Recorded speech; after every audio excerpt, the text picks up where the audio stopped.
Mike, let's look back at the Penn State football season. 8-4 record. I don't know. Me personally, they went beyond my expectations, and every Saturday. Although I believe you predicted 8-4, Starkey. I think I went 6-6, and you went 8-4. Well done. Thank you very much. I did think they could do well on it, but I think just the way they played each week in against Ohio State, and it got to the point where I was disappointed when they lost, as opposed to the little engine that could. I think that's exactly right. I think the 8-4 record doesn't begin to tell this story for a couple of reasons. They lost their first two when they clearly were not ready with all the newness of everything, and they won 8 out of their last 10. The two games the two losses in those last 10 were to Ohio State and Nebraska, who I think are clearly the two best teams in the Big Ten, and they were competing for the Big Ten competitive games.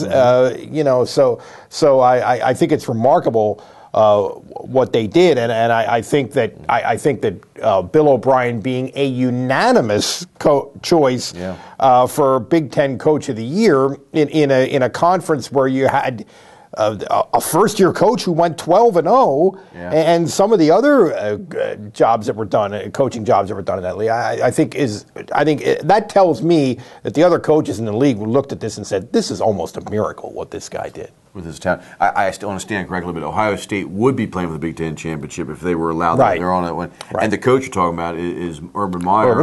With Ohio State 12-0 this year. I think talent-wise, and even the recruiting he was able to bring in.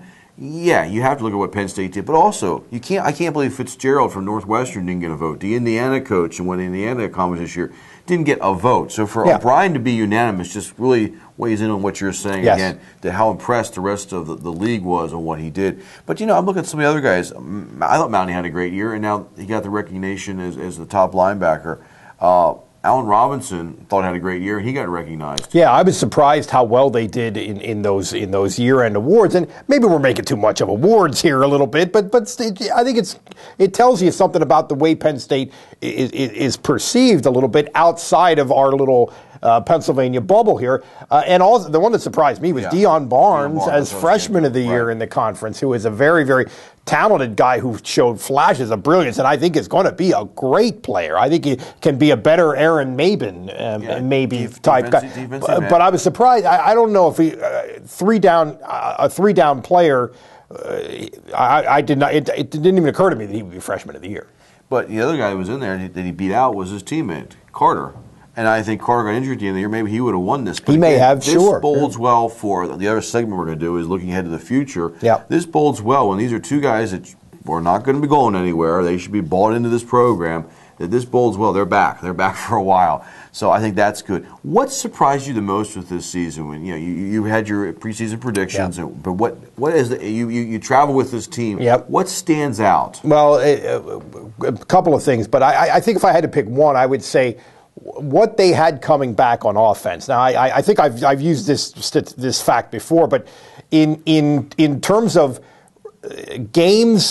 career games started by returning players on the offensive line, they were 121st in FBS. That fact alone, with not to dump on Joe Pa, but that fact alone with the previous coaching staff would have been disaster. That would have been. It's hard to overstate. I mean that alone, and then you have no returning players who really contributed at the skill positions, and a quarterback who kind of ought to be at Lafayette, ought to be in the Patriot League, and to do what they did offensively with what he had to work with going back to August, I think is the most impressive thing.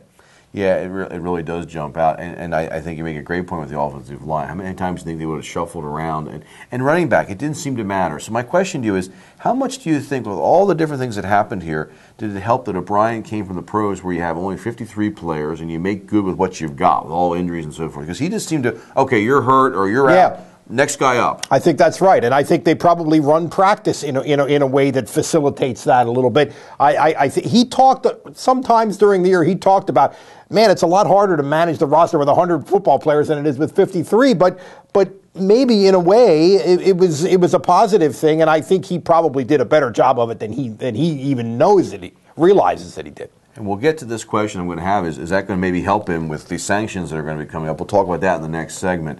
Last question with this is the team as a whole, with the guys that left, Silas Red, Justin Brown, were you so surprised at how other players were able to come up? Is that the coaching staff? And we're giving Brian a lot of credit here, but talk about the staff he put together here as well, and even some of the observations that Brian made that you shared, that this guy would pick up on the fact that guys weren't having fun out there. Yeah. There were some intangibles, I'm trying to say, that it wasn't just X's and O's with this guy. Oh, absolutely, absolutely.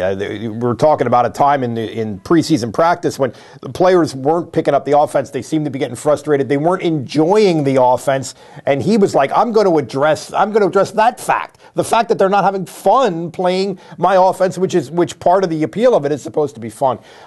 He hit a lot of right notes. He did a lot of things right.